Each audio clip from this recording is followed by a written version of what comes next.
Hi, and welcome to another episode of the How to Be a Money Master Show. I am Jennifer Harder, your financial educator, and today we are going to be talking about how to choose the right credit card. And I mean, let's face it, there are a lot of credit card options out there, and it can be really overwhelming which one to choose. And of course, when you add to the fact, knowing that every time you apply for a credit card, it creates a little ding on your credit card report, which too many of those in a certain amount of time, and it can actually decrease your credit score. So you definitely want to be strategic and mindful when you're applying for a new credit card. What you really want to do first is you can see the episode that I have with how to decide whether to use cash or credit, and also how to build your credit card or how to build your credit. Sorry. So those two things might also be applicable. So make sure you check those out if they are something that you might have questions about. So after you've decided you want to have a credit card and that credit cards are the right strategy for you to use to leverage your cash flowing credit situation, you want to decide which credit card is best for you. Now, there's currently a website called www.creditcards.com. I am not affiliated in any way. I receive no income if you go over there. So this is a purely, I guess, free service. And it's a great resource for comparing credit cards. So once again, www.creditcards.com. There are some other ones out there. Just be mindful if you do that you want something that is not sponsored by one of the credit card companies, because obviously you want something that is going to be independent and give you a wide range of options and not necessarily steer you towards one particular one. What's important when you go to a place like this is you want to find out what the credit card's annual fee is, the annual percentage rate or APR, and any rewards that that credit card is going to provide you.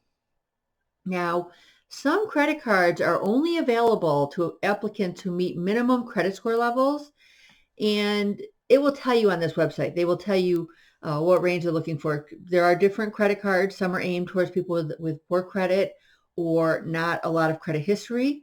Some are more towards good, some towards above average, some towards people with excellent scores. So it helps if you know that credit card is targeting, because if it's a credit card that only wants people with at least a 700 credit score and you have a 600 credit score, then why waste your time applying for that card if there's little chance that you could actually get it. And the ones that require the better credit score levels tend to have better rewards, and some also have higher annual fees. So you really want to look at the whole picture, because, for example, one of the best credit cards and most highly sought credit cards is the MasterCard Black Card. It has a $495 annual fee, which sounds crazy. However, it has rewards that exceed well beyond that annual fee every year and is really advantageous for frequent travelers. That said, it also requires at this time a 740 credit score or higher. So it is, they're very particular of who they're going to offer that credit card to. I know one of my favorite credit cards personally, I have a rewards credit card with a hotel chain, and it has a $95 a year annual fee, but I also get one night free at a hotel that would cost well over $95 a year, not to mention all of the other rewards that come with that card and special promotions. And, it's one of it actually is my favorite travel card. And the reason and it's the only card that I pay an annual fee for, but the benefits far outweigh that annual fee. Now, generally speaking, you do not want an annual fee, especially if the card does not give you much in return. However, once again, looking at that whole picture, it may be well worth that annual fee if it gives you something greater in return. And, let's see here. And I've actually used my rewards points to be able to book travel for my entire family I shouldn't say my entire family. It was my mom, my sister, my daughter, and myself. So 4 of us to go to France for a week.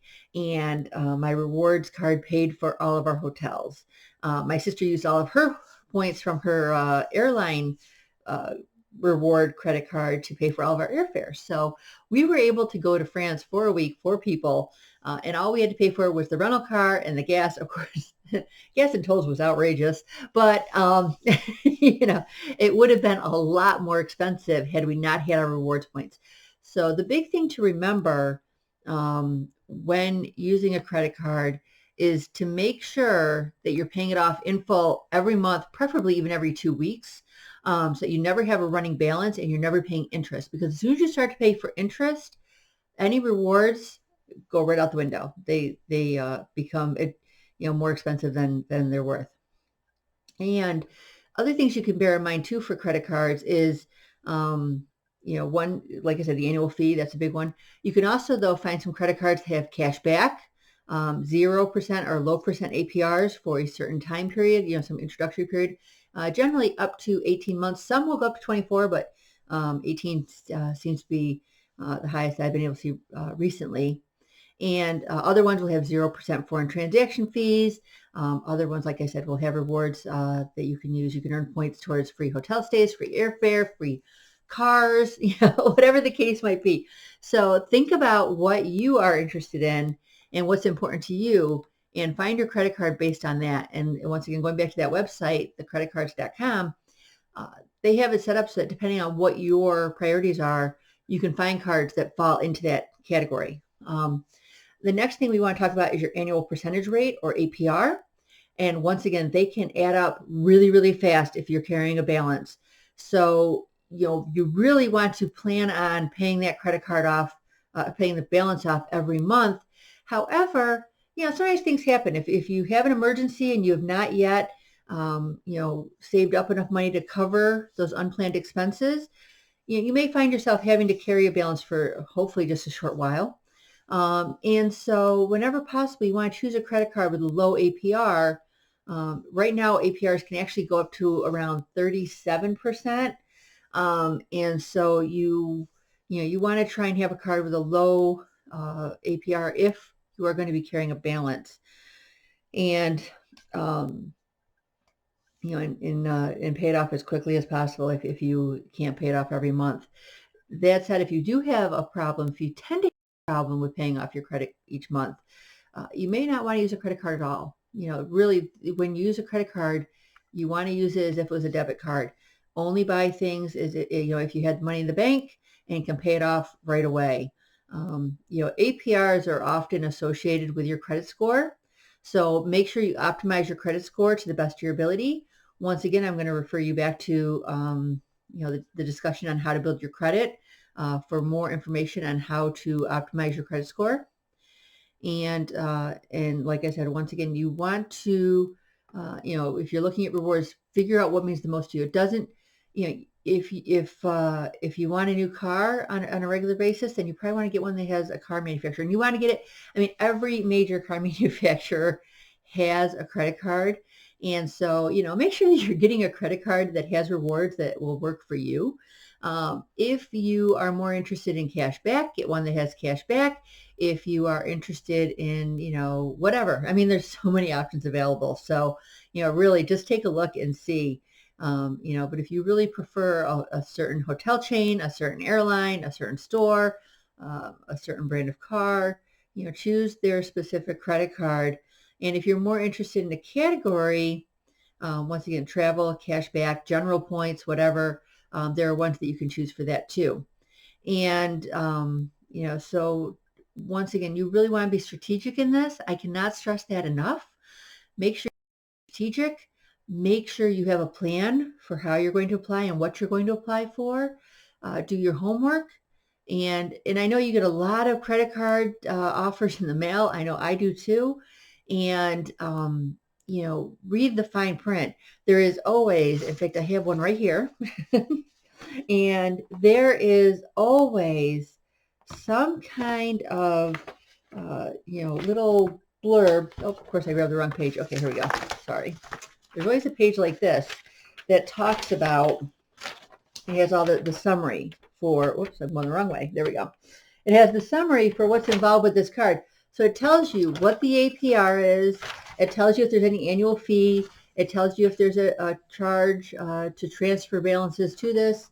Um, and when penalties apply and things along those lines. So make sure you really take a look at that and don't get caught off guard because once again, since it affects your credit score every time you apply for a credit card, if you hate to take and kind of waste that opportunity for applying for a credit card on the wrong credit card. And once again, like I said, I have those other talks available. We have even more resources on the howtobemoneymaster.com website, which is https://